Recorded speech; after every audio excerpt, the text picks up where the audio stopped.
Good morning, ladies and gentlemen. Welcome to my new video. My name is AJ, and in today's video I'm going to give you 10 good reasons why China cannot turn its back against Russia. So before I start, I just want to ask for a quick favor. Don't forget to check that you're still subscribed, and also make sure you like and share. Anything you can do to help with the algorithm, I'd really appreciate it. And if you really want to support me and you really want to support the channel, and you want to support the channel and you want to support me as a creator, and you like what I do and you want me to continue doing what I'm doing, then don't forget to join my Patreon. I've got 46 members now. I'm looking to get to 50. That would be absolutely amazing. And also, you can also buy me a coffee as well. The links are in the description. So without further ado, let's get on with the show. One reason why China is not going to turn its back on its friend Russia is trust. Trust. So Biden had a phone call with President Xi, and apparently he gave him some threats, and he said there will be consequences if Beijing supports Russia, whether it's financial support or military support. And I gotta say, this is not the way to deal with China, and it doesn't work with China with carrots and sticks. And I remember reading the transcript of the chat, and on the Chinese side, President Xi basically told Biden in his face that Biden did not keep up to his promises from the last meeting that they had. So just to remind you, from the last meeting they had a few months ago, Biden had promised to take steps to de-escalate situation between China and the US, and none of it had happened. In fact, America put more sanctions on China, and they've still been sending military ships in the Taiwanese Strait. They're still doing sending delegations to the Taiwan island, and basically everything that Biden had promised, USA was doing the opposite. So President Xi basically said in diplomatic terms, "I do not trust you, because everything you promised to me, you basically went ahead and did the opposite." So why should China trust Biden, and why should China trust America? So look at it this way. If you are in school and you have a best friend, and then you got a bully that keeps bullying you every single day, and your best friend's there helping you out, and one of these days this bully comes up to you and he says, "Listen, I want you to, backstab your friend and get rid of him for me. Otherwise there'll be consequences." What are you going to do? Are you going to listen to that bully and say, yeah, don't worry, I'll get rid of my best friend, and my best friend is not there to help anymore, so I'll just get beaten up by you and your friends every single day, shall I? And it would be really, really stupid for China to backstab Russia at this point. It makes no sense. There's no benefit to China doing that. Because once China does that, if China does that, which is never, then that means USA, NATO, AUKUS, Quad, everybody will start ganging up on China like they've done over the past 3-4 years since Trump was in power, and now Biden. Since Trump came to power, every single day there was something bad written about China. I've not seen one good article written about China over the past 4 or 5 years since Trump started his trade war. Not one. Even the Olympics they boycotted. So why do you think China is going to backstab Russia for the West? Makes no sense. No sense whatsoever. So who needs China at this point? Does the West need China, or does the Chinese need the West regarding this conflict between Russia and Ukraine? China is happily sit back being neutral. They don't need anybody. They're not going around the world asking the US, oh, you need to denounce Russia, you need to break ties with Russia, you need to place sanctions on Russia. China's not doing that. The West is doing that. They're asking China to backstab their friend Russia for them. They're asking China to put sanctions on Russia. They're asking China to denounce Russia for what they're doing. They're asking China to break ties with Russia. They're asking China to backstab Russia for the West. Why? Why would China do that? Why? And every single day you see articles saying China needs to denounce Russia, China needs to put sanctions on Russia, China needs to follow the West to do this. Why should China do that? What has the West done for China? The last 4 years, and trust me when I say I follow very closely what goes on between the Chinese and the Americans, and I follow every single news article very closely every single day. I am what you would call a China expert, an impartial China expert, an unbiased China expert. I'm not Chinese, but I know a lot about China. And not one article in the West was good about China. You know, first they kick out Huawei, coming up with all sorts of stories about Huawei as a security risk. Then they put all sorts of trade wars and tariffs on China. Then you had Trump being completely racist to the Chinese people, calling the coronavirus Kung Flu live. He said it live. And then he started calling it Wuhan virus and getting all of his allies to say that China released this virus on purpose when they had no reason why anyone would do that. And then they start making up stories about lab leaks. Then they start making up stories about concentration camps, 3 million Uyghurs in concentration camps in Xinjiang. I mean, 3 million. Can you imagine how many people is required to manage 3 million Uyghurs in Xinjiang? America has the highest number of prisoners, highest incarceration rate, and that is close to 2 million.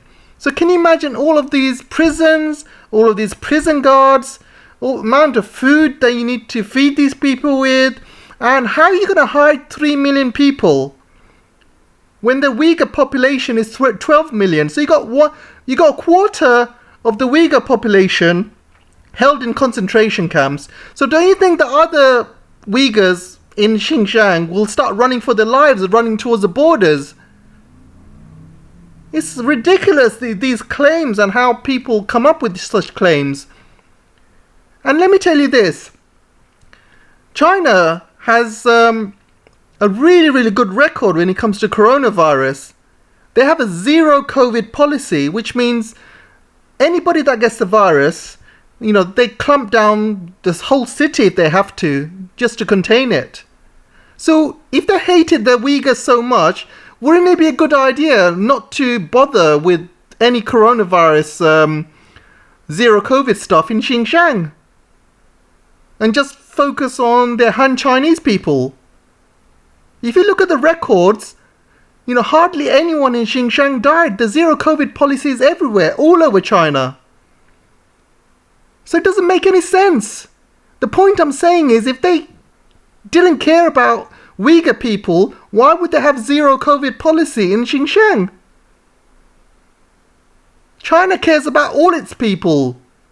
It's not just Uyghurs in Xinjiang. They have many, many different people with different languages, and you know, there's many people believing in different religions. All over China, there's different types of people. It's a very cosmopolitan country. It's a large country. You know, it starts from Asia, it goes all the way to Southeast Asia. It's a large country. There's so many different types of people there. Then you got stories about Tibet and people trying to break out of Tibet, trying to start riots in Tibet. And then you got the West's involvement with the Hong Kong riots. And I'm not going to even start about Taiwan. You know, Taiwan is a breakaway province of China. It's part of China. And every day you see in the news articles trying to make out that Taiwan is independent and Taiwan needs to break free from the evil CCP. And people don't forget that there is a one China policy that the US has signed, the West has agreed to, the rest of the world agrees to. It's unbelievable the amount of negative stories I see about China. And you read some of these articles, they're so disgusting, you know. And I'm not just talking about Western articles, I'm also talking about Indian as well. You know, channels such as WeOn. Absolutely disgusting, absolutely disgusting. Some of these channels are worse than Fox News and CNN. So the amount of hate that went on to China. America needed an enemy, and they saw China as an enemy. And you've seen how America's propaganda works. And once they start this propaganda stuff, the whole West, people are stupid enough to believe it. And you can see what's happening with Ukraine. People are just brainwashed. So you see, it's so easy to brainwash people. All America have to do is talk to a few newspapers and news channels and basically say, okay, release this article, tell the world that China has had a bit of a lab leak and that released coronavirus to the rest of the world. Get all of the papers to print it. Without any evidence whatsoever, with no evidence, they'll go around and print it, and that's it. You get majority of the Western world believing in it. That's what they've been doing. That's what they were doing with Ukraine. They're saying Russia is losing. Russia's lost so many tanks and airplanes. Ukraine is fighting back. Russia is losing. Russia is being held back. Russia is not being held back. Russia is not losing. I would have thought people would have learned their lessons from Iraq. The same thing happened before they went into the Iraq war. The whole Western media was going, oh, weapons of mass destruction. Even the British were saying Iraq can release weapons in 45 minutes. 45 minutes, Iraq can fire a weapon from Iraq and hit UK. Why the hell will Iraq want to do that? Why would Iraq want to fire a weapon at UK in 45 minutes? When the West has been sanctioning Iraq for years and years, they've dismantled their missile capacity. When America and the West went into Iraq the second time, Iraq had no way to defend itself. It had no missiles, no anti-aircraft, hardly any anti-aircraft missiles, hardly any weapons. Because after the first Iraq war, there was a massive, de-weaponized phase where all of their weapons were just destroyed. It's absolutely ridiculous how Western media works and how media propaganda works. And they're doing the same thing. They've done it with China, and now they're doing it in Ukraine. And I just can't believe people are just so brainwashed over and over again. Then you got this story here. Chinese promotion of Russian disinformation indicates where its loyalties lie. So I watch a lot of Chinese channels. I watch a lot of news channels. And I gotta say, they are very, very nice. And even though the fact that America had been placing all of these sanctions on China, trying to humiliate China, trying to ridicule China, and the Olympic Games, that was a pure embarrassment. They boycotted the Olympics game, China's pride and joy, and the West boycott it. And then you go to the China for help. So what this article is trying to say is all of these lies by Western media, all of these propaganda and the fact that Russia is losing and all of this stuff is not spread in the Chinese media because they can see right through it. Why would they spread lies and propaganda? They can see right through it. Because they were the victims of the past 4 years. They've seen the amount of lies and propaganda that was going against China and the Chinese people. And now they're saying they are promoting Russian disinformation. No, Chinese people are not stupid. I talk to a lot of Chinese people, a lot. I have a lot of Chinese followers and I speak to them every single day. They are very, very intelligent people. And they have had enough of all of these lies and disinformation coming out of the West. It's not that media or China is blocking anything in China. You know, they have a much better open media over there. What they like to report is the truth. They don't like to spread all of these lies and propaganda because they know it's lies and propaganda. And the people know it as well. People are not stupid. The West thinks Chinese people are stupid. And they would believe anything like the West does.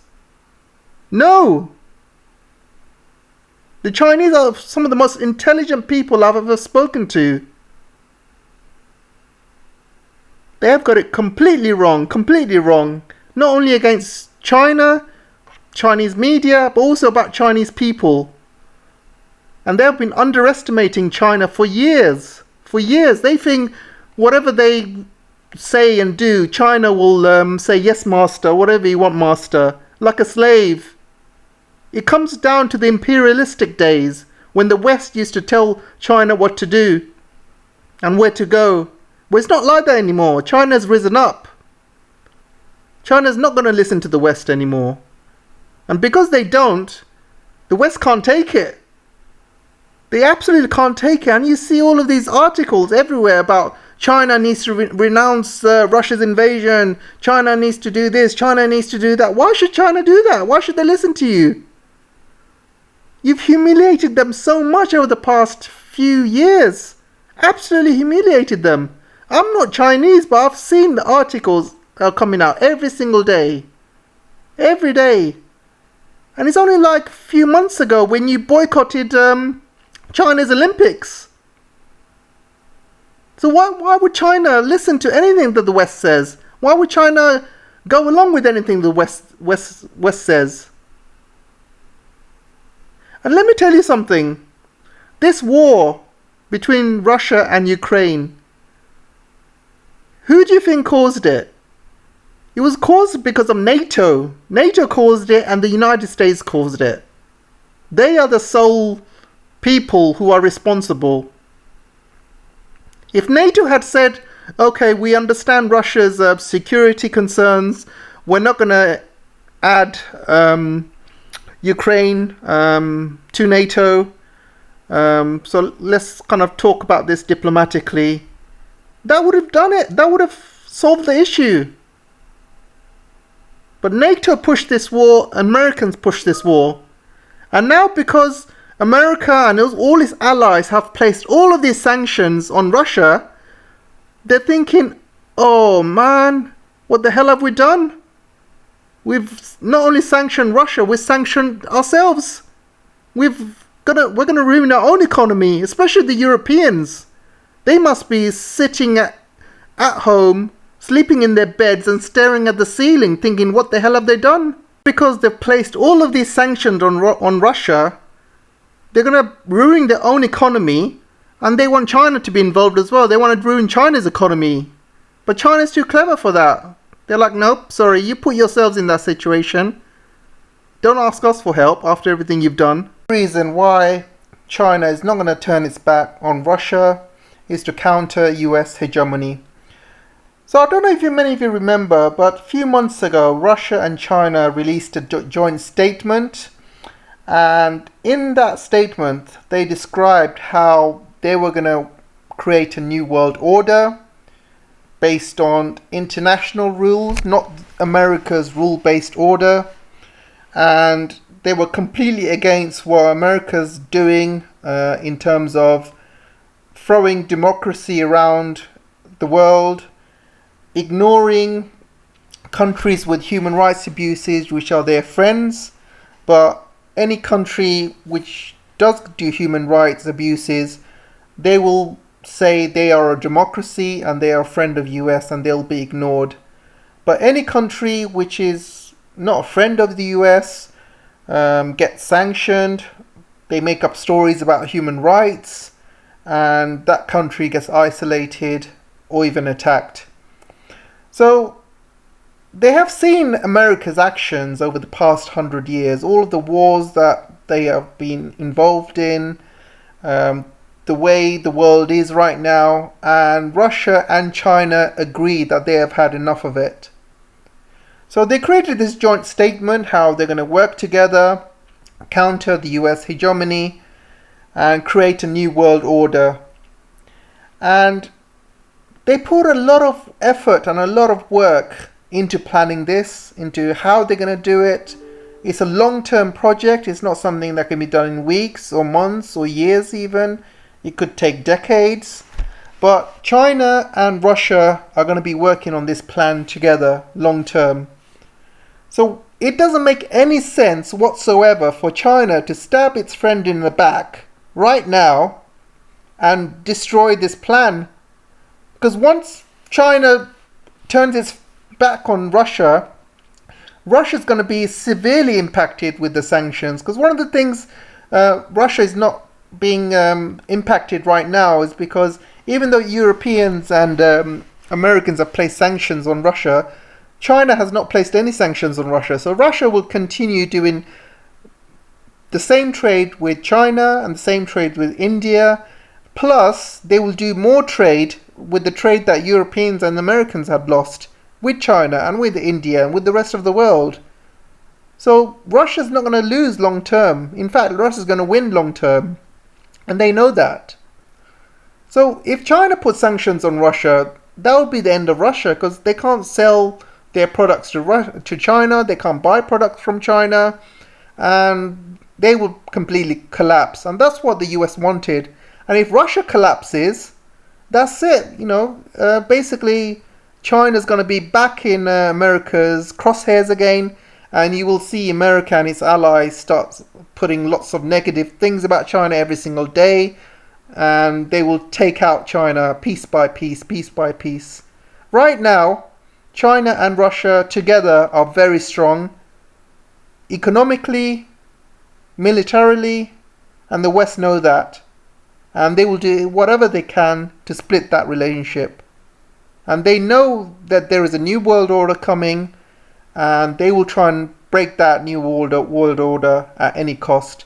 So it's not happening, not on China's watch and not on Russia's watch. So there is no way China would betray its friend just because of what America wants.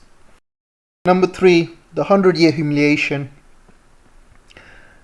So one of the things that China feels is the West does not understand China. To understand China, you have to understand the history, and especially the 100-year humiliation that China had suffered because of the West.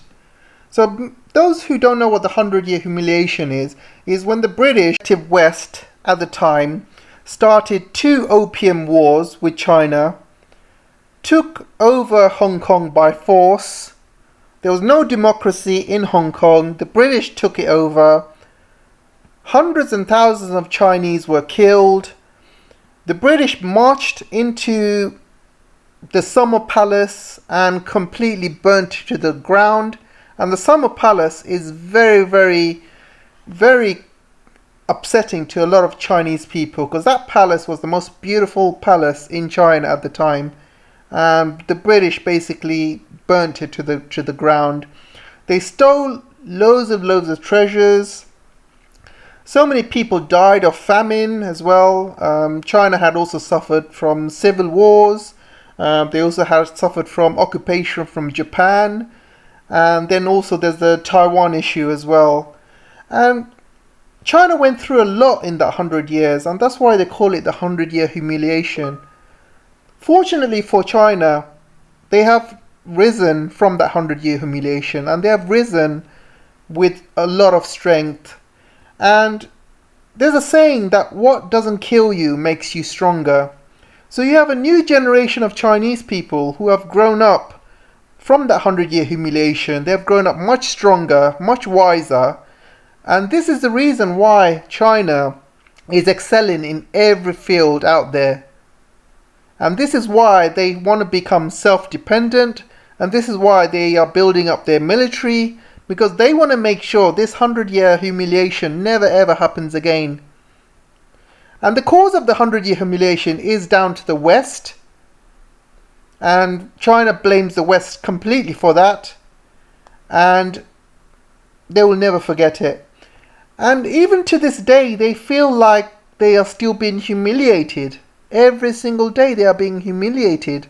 When Trump calls them coronavirus Kung Flu, when they start blaming China for spreading it out on the world on purpose, all of these lies about Xinjiang and, Hong Kong, and also all of these humiliation acts by Taiwan even. The fact that West is trying to humiliate China by pushing for Taiwanese independence. There's so many things. And this is one of them. When Biden comes on a telephone call with President Xi and threatens him, saying there's going to be consequences if you help Russia. Well, let me tell you something. America and the West is helping Ukraine. They are sending weapons, they are sending volunteers, mercenaries, people, money. They are supporting Ukraine in every single way to fight Russia. So why can't Beijing support its friend, Russia, in the same way? Why can't they, if they're friends?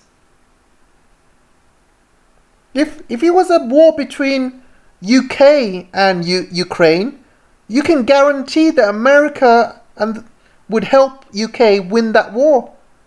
They will give UK whatever it needs to win that war. So if you're a friend and your friend is in trouble, wouldn't you come to help? And a lot of people don't realize why India is so loyal to Russia. A lot of people don't realize the history of Russia and India.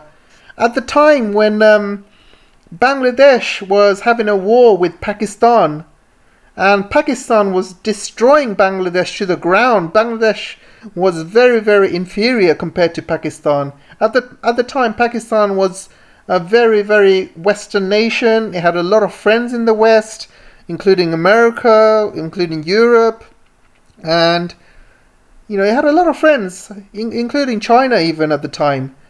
And India at the time, they wanted to go to war with Pakistan, but Pakistan had so many friends in the West, and India had no choice but to start this war.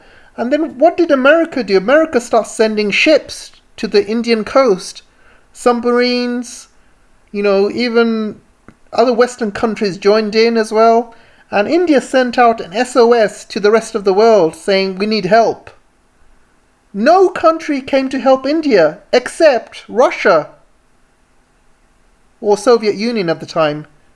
They sent nuclear submarines in that Indian water, and they said to America and its allies, if you start a war with India, we will attack, we will join in, we will help India. And India won that war with Pakistan. And now things have changed, and Pakistan is no longer in favor of the West anymore. As you know, with geopolitics, everything changes year after year.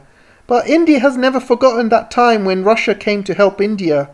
So why would India suddenly backstab their friend who came in their moment of need, the only country that came into moment of need? The whole point I'm trying to make is history is very, very important if you want to understand China. And history has shown China that the West cannot be trusted. And China trusted the West once. When President Nixon came to China in the 1970s, he agreed the One China principle, that Taiwan is a part of China and China is a part of Taiwan. It's one country, but different provinces. And both China, mainland, and Taiwan, island of Taiwan, agreed this, and Americans. But since then, they broke that agreement time and time again. They have been arming Taiwan. They have been pushing for independence for Taiwan. And every time Beijing tries to interfere, the US would send their aircraft carriers right on the Taiwanese Strait to stop Beijing from doing anything. This is why Beijing has been building up his navy. There will come a time when Chinese Navy is even more powerful than the American Navy. Right now, okay, the American Navy's got, all these aircraft carriers, and in tonnage they are much more powerful. But it doesn't count for anything. Once China's hypersonic missiles are mature enough, these aircraft carriers would be sunk easily. For $1 trillion aircraft carrier and hit by a $500,000 hypersonic missile, just work out the cost differences. America would lose more. They would lose more, and they would lose more lives. But there will come a time when China's Navy is just as powerful as US Navy. But the fact that USA and the West have still tried to, humiliate China, even to this day. And Taiwan is very, very important to the Chinese. Very important. Because Taiwan is their last part of their 100-year humiliation, which they want to put to a close once and for all. And I say it's the last part of their 100-year humiliation is because when they had a civil war, the Kuomintang party had moved across to Taiwan, and they claim to this day that they are in charge of all of China, not just Taiwan, but all of mainland as well. So China feels that Taiwan is still part of China, and if they lose Taiwan, then that is something that the Chinese people cannot take. Because for them to finally get over their 100-year humiliation, they need to reunify Taiwan with the rest of the mainland. And this is their final piece of jigsaw. And the final piece of jigsaw for President Xi. And even President Xi said that he will not put the issue of Taiwan to the next president. He will make sure before he leaves office that the Taiwan issue is resolved. And he said if Taiwan declares independence, then he will go to war. And he made it very clear. It's nothing like the Ukrainian war. Chinese have made it very clear if Taiwan goes for independence, they will go for war. And even Taiwan doesn't have to go for independence. If suddenly US starts making moves, for example, US starts saying Taiwan is a sovereign state and completely go over their one China policy, and they start building military bases in Taiwan like they have in Okinawa or Korea. If they start doing things like that, then China will attack.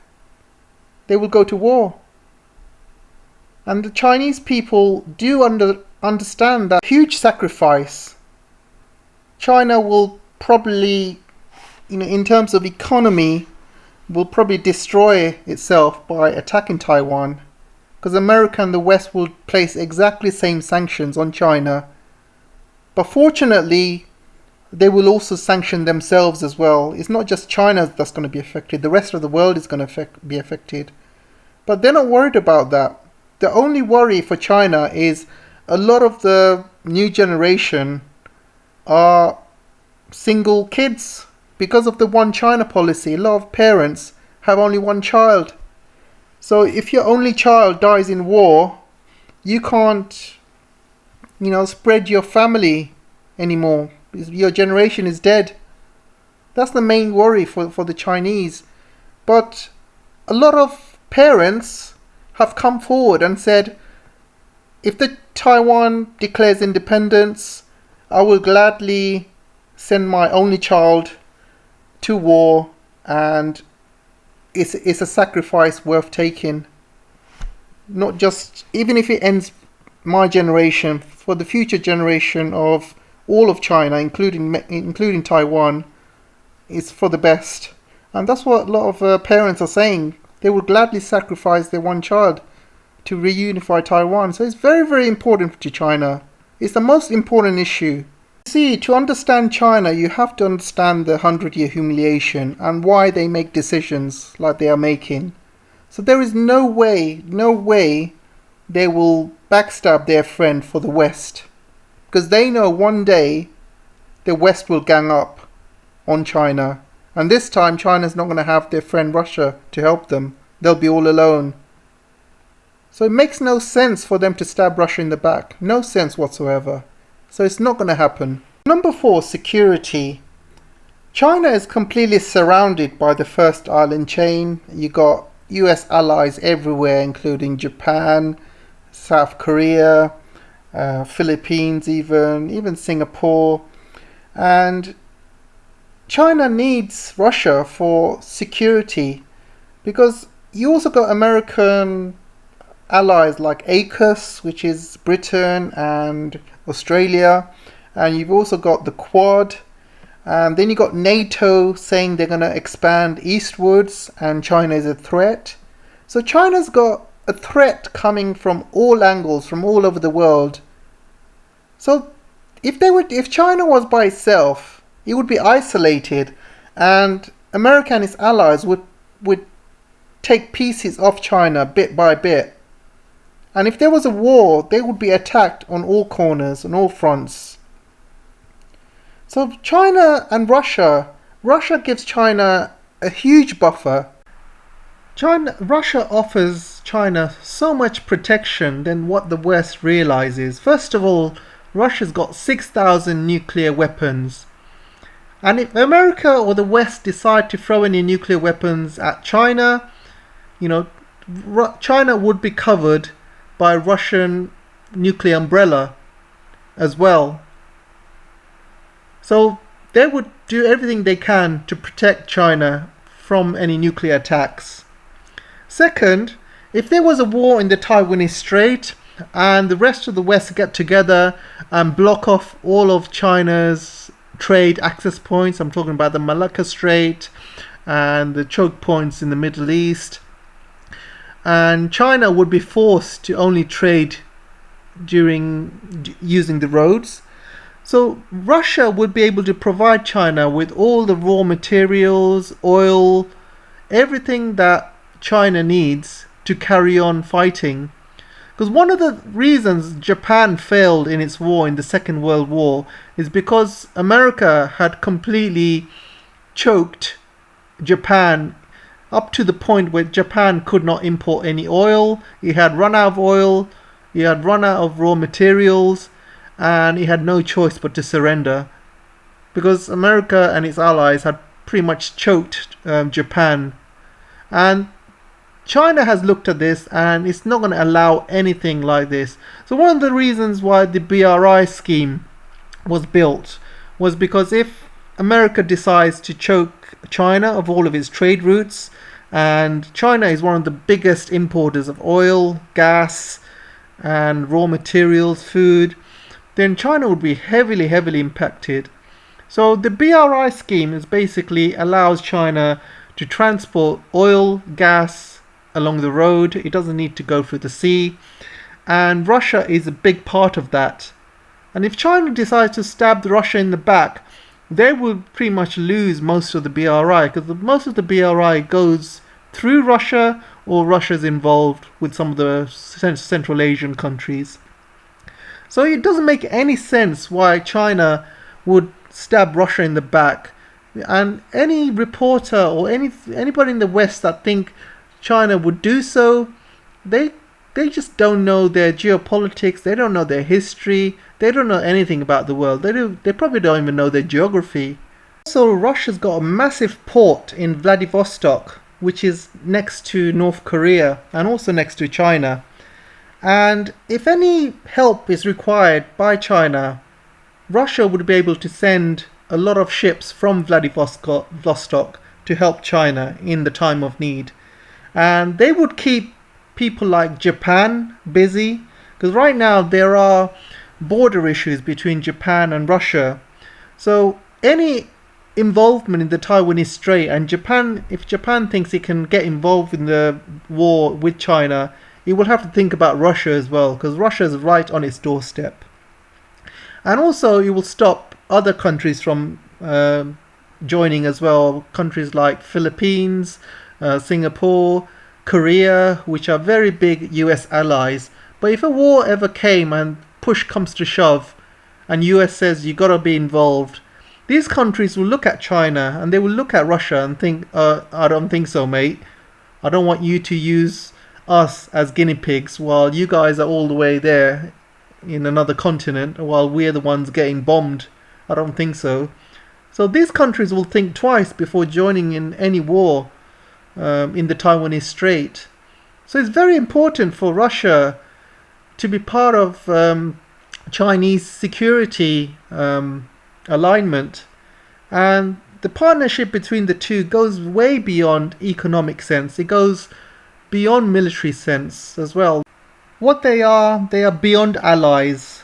They are beyond friends. It's a friendship and an understanding based on mutual trust, mutual benefit, and mutual friendship. And they are not going to break that for the West, not for any means. What they are beyond allies. They are beyond friends.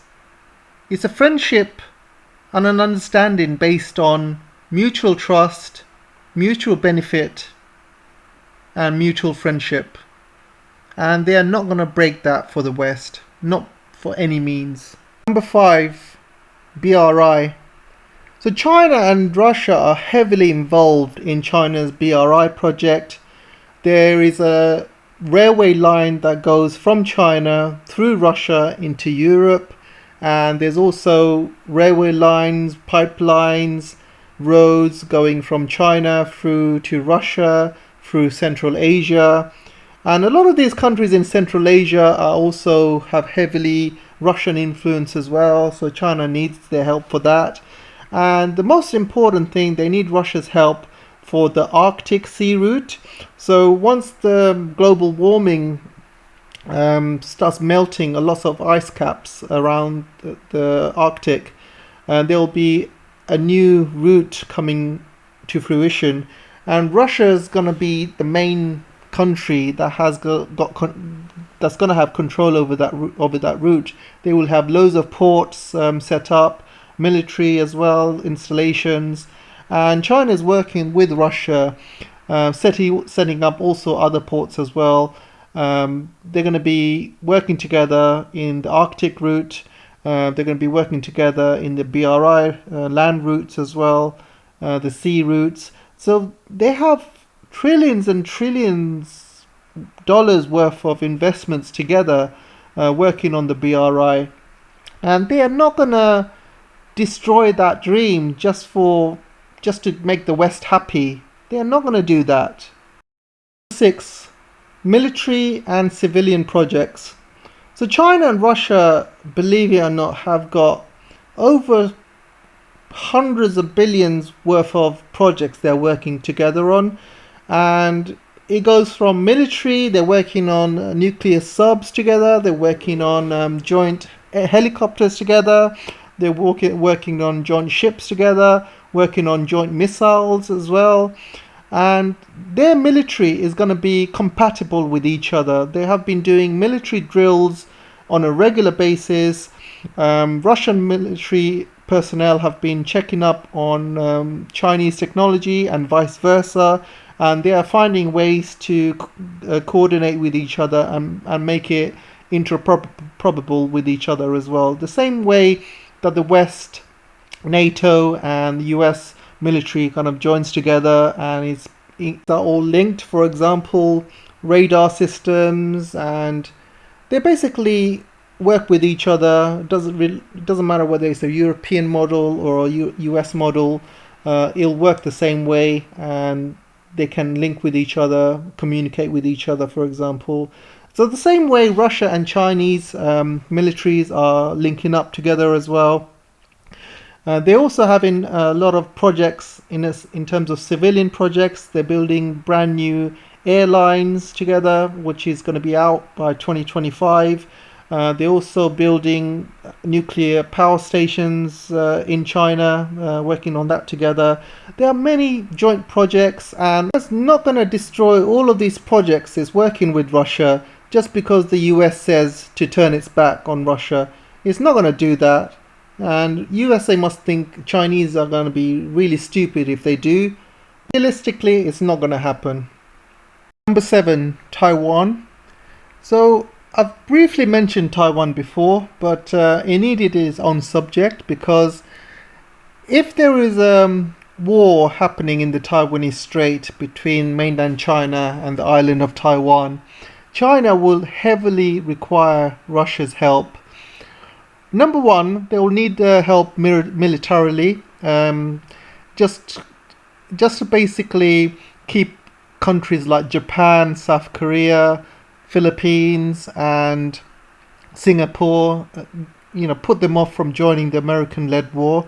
Secondly, they will need Russia's help for raw materials, oil and gas to be transferred to China, because one of the things that the West will try and do is to stop all oil and gas shipments to China via the sea. They will block a lot of the shipments.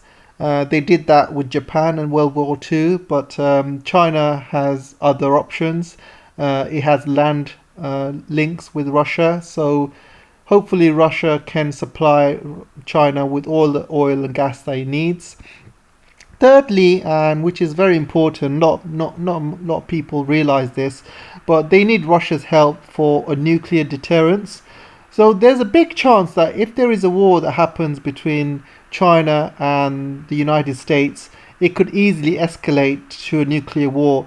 But if Russia is on China's side, Russia can be a huge deterrent from America firing any nukes near China, because Russia is a deterrent, but also China is going to be a deterrent as well. So if America's got 6,000 nukes at the moment pointing towards Russia, Russia's got 6,000 nukes pointing towards America and also some at Europe as well. But China is building its own nukes. So can you imagine if China builds, say, even 1,000 would be enough. America's got to have a huge issues, because not only will they have to point 6,000 nukes at Russia, they'll have to point another 6,000 at China. So if China builds their nuke capacities to 6,000, same as Russia, America will have to build 12,000 nukes, 6,000 at Russia, 6,000 at China. And Russia and China are not going to sit back and let America have 12,000 nukes. Russia's going to want to have 12,000 nukes. And then China's going to want to have 12,000 nukes. Then altogether, there's going to be 24,000 nukes. Then America will have to build another 12,000. Can you see the point? You see, America cannot afford to fight a nuclear war on two fronts. You just can't. This is a huge issue for the United States. And they cannot point 6,000 at Russia, 6,000 at China. They just can't do it. And China doesn't have that issue at the moment. I mean, they can have 1,000 hypersonic nuclear weapons. They don't even need 6,000. And America will have to upgrade all of its nuclear weapons. And upgrading your nuclear weapons is much more expensive than building it from scratch. Because you've got to dismantle everything. You've got to start everything from beginning. And it's a long process, and it's an expensive process, and there is no way America can afford to do this, to fight a nuclear war on two fronts. It just can't. Number 8, mutual respect. A lot of people underestimate the friendship between Russia and China, especially the West. The West cannot understand the friendship that's going on between Russia and China, and they think they can break it by asking China to backstab its friend. They just don't understand China. They don't understand Russia. They don't understand the deep level of friendship that they have. President Xi called Putin his best friend, and they have met countless of times, more than a dozen times throughout their time as leaders, and they trust each other. And not only are they great leaders who get along and understand each other and also have the same foreign policy. The Chinese people and the Russian people, they love each other. You can see from all of the social media, you can see from all the news, and you can chat to a lot of Chinese people as well. They understand Russian, they support Russia. You're not going to see Chinese people demonstrating in China for Russia's conflict in Ukraine. You're not going to see that. Chinese people are 100% behind Russia. So there is no way China's going to backstab Russia, because the people don't want it. The leadership don't want it. The country doesn't want it. And there is such a mutual respect between the two countries. They have the same foreign policy. They agree on almost everything. In the UN, they agree with everything. In their foreign policy, they agree with everything. And when it comes to the West just looks down on China. The West looks down on China like it's a poodle or a slave. There's no mutual trust. There's no mutual respect between the West and China. And you can see the way that Biden is talking to President Xi. Talking about consequences, talking about threats. That is not the way to talk to the Chinese. That is not the way to talk to Chinese people. Americans have been insulting Chinese people for years now. They look down on them. And you can see the amount of Chinese people that get beaten up or hurt or killed around the world. Anti-Chinese violence against Chinese people. Chinese people have had enough of the West, the way that they've been treated. And majority of the Chinese people actually support Russia in this. So there is no way China is going to go back against Russia, go back against the will of its people, go back on the will of its leaders. There is no way. It's not going to happen. Oil and gas and food and raw materials. So Russia provides China with a lot of gas. There's one pipeline being fed into China from Russia, and they're building three more. And they're also sending a lot of oil to China. They're selling a lot of wheat and agricultural stuff to China, and they're also selling a lot of raw materials to China as well, which China needs for its technology, for EVs, semiconductors, for example. So Russia has got a lot of raw materials. You can see by the amount of land that Russia has, around Siberia. And with global warming, a lot of these permafrost is starting to melt, and they'll have huge amounts of agriculture. And every year, the trade between Russia and China is growing, over 100 billion a year. A couple of years ago, it started around 80 billion, and last year it's gone up to 200 billion, and they're saying that by the end of this year, it's going to probably go up to 300 billion, and it's just growing year by year. And more Russian farmers are making things like soybeans, stuff that Chinese people want. So instead, China's not going to bother buying it from America anymore pretty soon, because a lot of Russian farmers are going to provide soybeans and everything that China requires. So China is trying to be independent away from America and away from the West, and Russia provides everything that China needs and wants. So why would China turn its back against Russia when, you have a huge country with raw materials, and China will gladly and happily take as much raw materials as Russia can provide. It's a dream come true, dream partnership. China's got the technology, and Russia's got all of the raw materials. China's got the economics and the finance, and Russia's got all the oil and gas. You see, and China's got all of the people. You got 1.4 billion people, and Russia's got all of the food. It's a marriage made in heaven. You just can't go wrong. They are perfect for each other. It's like yin and yang. It's a perfect match. There is no way that China will want to turn its back on Russia. This is what China has always wanted. And China has realized that it made a huge mistake in the 1970s, turning back on Russia at the time when Nixon came to China and promised China the world, promised China about the One China policy, and China turned its back on Russia. And they have regretted it ever since. But it's not going to happen again. The West is not going to turn Russia or China away from each other ever again, because they've realized the West cannot be trusted. They've trusted them once, and it's not going to happen again. Never. 10 space. I know this is a very similar thing to earlier when I spoke about Russian and Chinese cooperation in military and civilian aspects, but I wanted to have this separately because it's a completely different subject. China and Russia have got huge ambitions in space, huge ambitions. Russia's got the experience and China's got the money, and together they'll be a match made in heaven. Russia's got a lot of experience into International Space Station, and China is just picking up experiences in space. They have huge, huge goals in space, huge goals they're working on together. They're going to be building a space station. Obviously, there's a Chinese space station at the moment, but they're also going to be building another one near the moon. They're going to build a moon base. They're going to be doing research on the moon base together.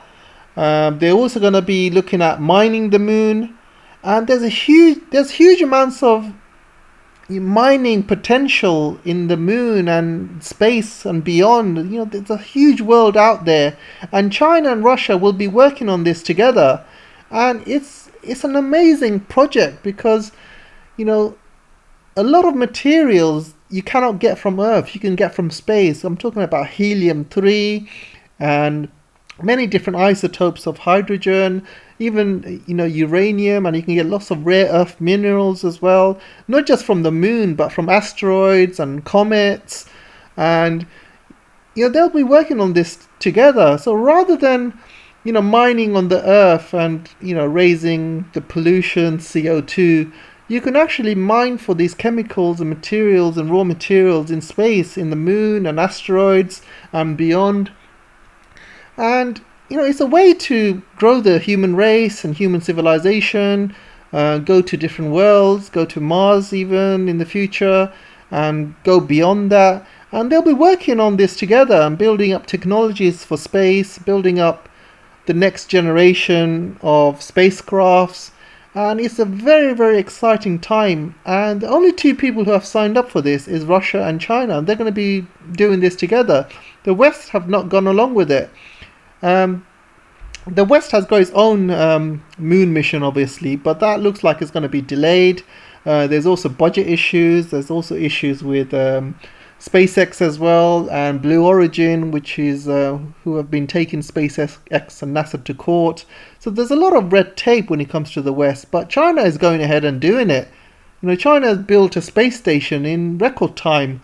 And they're going to be going to the moon in 2025, and by 2030 they'll have a presence in the moon with the moon base. And they're also talking about building a telescope in the moon as well. They're also talking about building escalator, a space escalator or a space elevator. There's a lot of technologies that are coming out of China and Russia, and they can only do that by working together. And, you know, space is the next generation, the next, you know, future for the young people who are going to be growing up. Eventually, you know, we will have to go out and above, beyond Earth, and we're going to have to explore new worlds, and like Star Trek, you know, explore our solar system or go beyond our solar system, because there is a huge, huge universe out there. And, you know, America had started, you know, putting a man on the moon years ago, and obviously they've gone to the Mars with rovers and things like that. So America has made great strides. So it's time now to make, you know, new strides, and building a base on the moon would be an amazing achievement for humankind. And maybe even if Elon Musk goes to Mars, builds a colony there, even that would be amazing. But space is the future. You know, there's a huge, huge universe out there, and who knows? One day, somebody might discover another planet like planet Earth, and we might terraform it or move into it, and we might, as humans, might, you know, move into different planets and things like that. Who knows? There's a lot of things out there to do in space, but unfortunately, we'll have to survive that. And, you know, we're going to have to survive this planet, and there's a lot of problems in this planet. You know, there's obviously, if there's a nuclear war, we could destroy ourselves, or there's the climate change as well. If we go beyond 2 degrees or 3 degrees hotter, you know, parts of the world will be unlivable. There'll be a lot of issues when the earth gets hotter. So we gotta kind of survive this generation, and I think the next few generations, there's a really good future out there. So I'm gonna end it here now, guys. I've given you the 10 reasons. Let me know if you agree with me or not, and let me know what your thoughts are. Don't forget to like, share, and subscribe. Don't forget to join my Patreon if you really like me and really like my channel, and you really like my content. Or you can buy me a coffee and support me that way. So without further ado, I'm going to say my goodbyes, and I'll see you in the next video. Take care for now.